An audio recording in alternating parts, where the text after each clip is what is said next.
الرحمن الرحیم.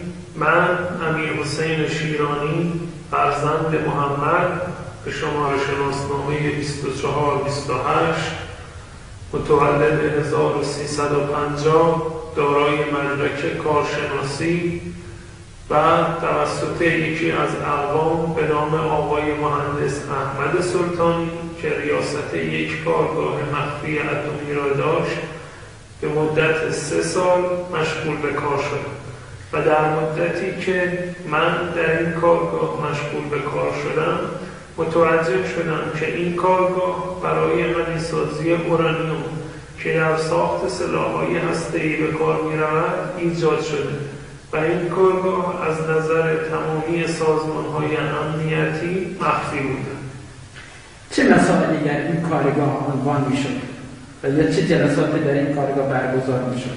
جلساتی در این کارگاه مخفی برگزار می‌شد که من به خاطر اقوام و خویشاوندی که با آقای مهندس سلطانی داشتم در بسیاری از این جلسات شرکت داشتم و در این جلسات مهندسین و آقای سلطانی صحبت‌هایی می‌کردند که چون دشمنان ما همچون آمریکا و اسرائیل دارای سلاح هسته‌ای و بمب اتمی هست، ما نیز باید به این بمب دسترسی پیدا کنیم و کشور همسایه ما پاکستان به این سلاح اتمی دسترسی پیدا کرده و ما نیز باید به این سلاح دسترسی پیدا کنیم و ما نباید از پاکستان کمتر باشیم. چه کسانی در این کارگاه سرپرستی و یا مسئول این کارگاه بودن؟ آیا میتونی اسامی اونا رو نام ببرید؟ بله. اسامی آنها از رؤسا و مهندسین مثل آقای مهندس آقازاده با نام مستعار حاجی به عنوان بازرس کل و سرپرست کل این کارگاه ها هر هفته یک بار از تهران به اصفهان می اومدن و از این کارگاه بازرسی می کردن. آقای مهندس احمد سلطانی که در اصفهان در خیابان چهارباغ بالا به عنوان مدیر کل و ریاست کارگاهی که بنده در مشغول به کار بودم. آقای مهندس رضا پسندی یکی از مهندسین و مشاورین آقای سلطانی که در اصفهان در خیابان چهارباغ ساکنند. آقای مهندس علی فرهمند از مشاورین و کارشناسان آقای سلطانی، آقا سید که در اصفهان در خیابان خواجو ساکنند. آقای مهندس محمد توکلی که در اصفهان در دروازه شیراز ساکن است.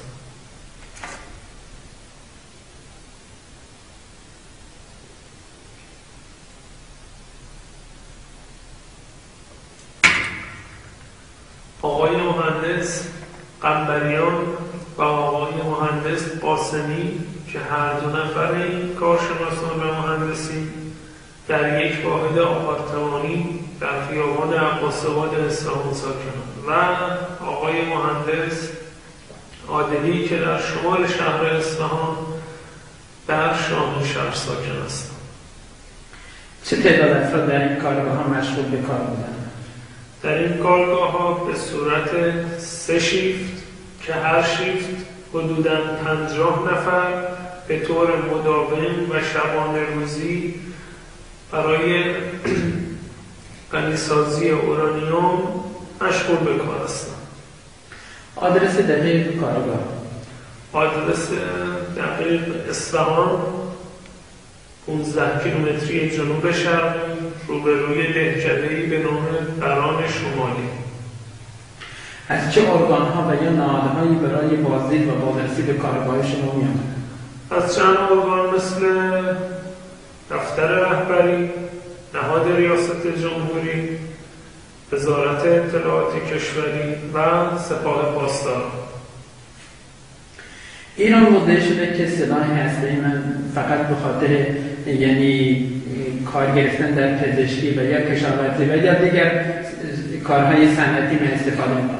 آیا شما سخنان ایران و حرفان آنها را تایید می‌کنید؟ خیر، در مدتی که بنده در این کارگاه مشغول به کار بودم چنین چیز صلح‌آمیزی نه در جلسات بود نه به چشم دیده می‌شد و فقط سعی تلاش برای غنیسازی اورانیوم و دسترسی به سلاح هسته‌ای را دارند و برای تهدید کشورهای عربی و دنیا به طور شبانه روزی مشغول به کار هستند. آیا میتونید به ما اطلاعات بیشتری در این مورد بدهید؟ بله.